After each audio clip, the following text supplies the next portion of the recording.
We are sailing into the harbor of Villefranche, one of the most colorful little resorts along the French Riviera. It is situated almost midway between Nice and Monte Carlo, and although it may not be as glamorous and exciting as its nearby sister ports, we soon discover that it has a charm and serenity all its own. The landing piers of Villefranche are not large enough to accommodate ocean-going vessels, so we go ashore in launches and are soon engrossed in the picturesque life of the village. The poet who wrote, "Men must work and women must weep," surely couldn't have been thinking of Villefranche, for here we find it to be quite the contrary. Villefranche is a popular port of call for the British Navy when cruising the Mediterranean, and it has always been a favorite rendezvous for the leisure-loving patrons of the Riviera. As in all of France, the custom of eating and drinking outdoors is a popular diversion, and it also provides an excellent opportunity to enjoy the passing parade. This interesting little resort is noted for its unique shops, in which one may purchase a kaleidoscopic assortment of odds and ends, especially souvenirs of the port. And if visitors are too busy to visit the shops will visit them, as illustrated by this itinerant peddler. Much of the fun of trading here is in bargaining for lower prices, and the merchant seems to expect it as part of his daily routine. The simplicity of life in Villefranche is the secret of its charm.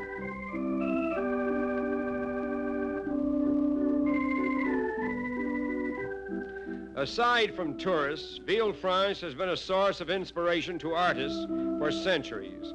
And even today, it is not unusual to find amateurs as well as professionals reproducing their impressions of the town on canvas.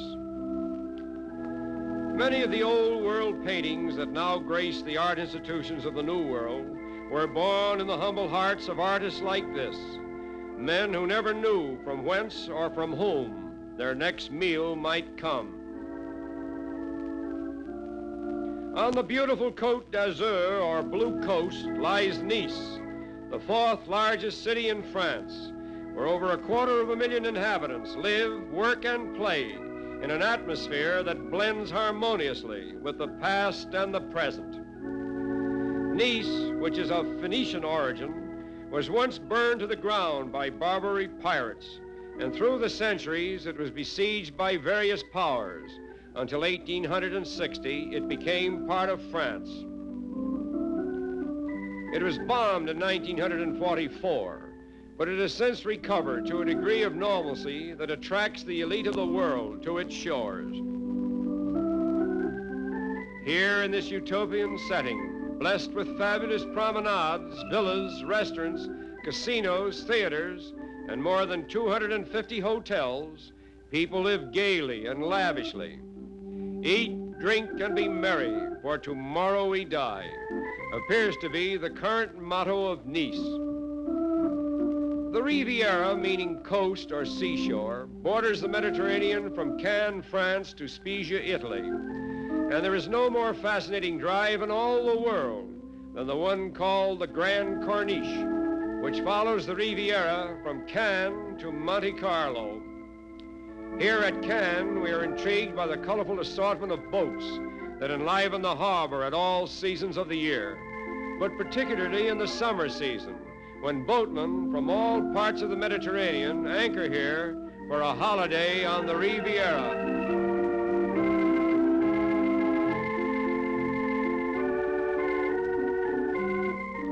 Each resort city along the Riviera has its own casino, and this one at Cannes rates second only to that of Monte Carlo. Although we are somewhat ahead of the season, we find a springtime atmosphere that is a happy forerunner of the life that is characteristic of the Côte d'Azur.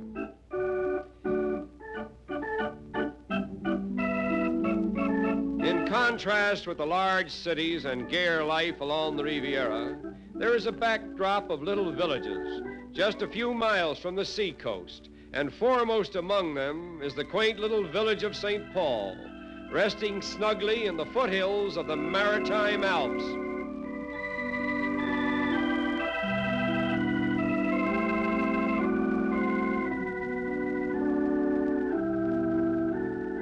Although St. Paul has a comparatively small number of permanent residents, it attracts thousands of visitors, among them noted artists who come here for peace and rest from the more hectic life on the Riviera.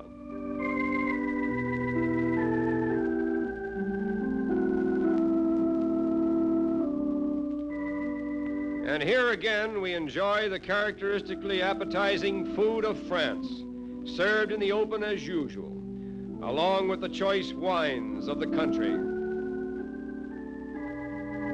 Just behind this colorful setting, in the village square, we find a group of local men playing their favorite game, which is known as bowls.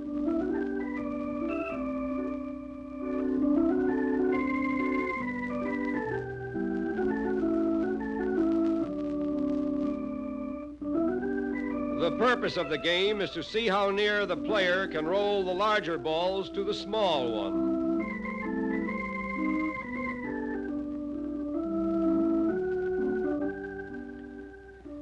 This simple game is popular in all the little villages of France, and tournament plays are often witnessed by thousands of enthusiastic spectators. The most exciting sport in France, however, is cross-country bicycle racing.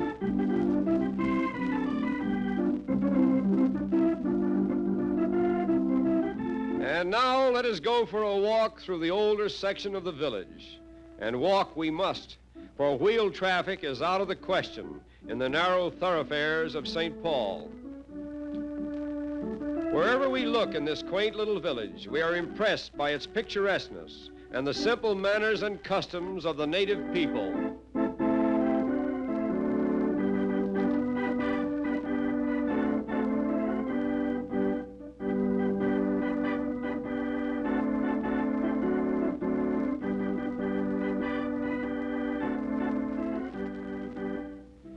In these days of trouble and strife, it is a relief to visit a remote little village like St. Paul, where all seems to be right with the world. Children, animals, and adults all move leisurely, and no one seems to be very much concerned about what's going on in the great but hectic world outside. Most of the people who live here owe their livelihood to the fruit and olive orchards in the surrounding hills and valleys. Although they may not have all the comforts of modern living, they appear to have peace of mind.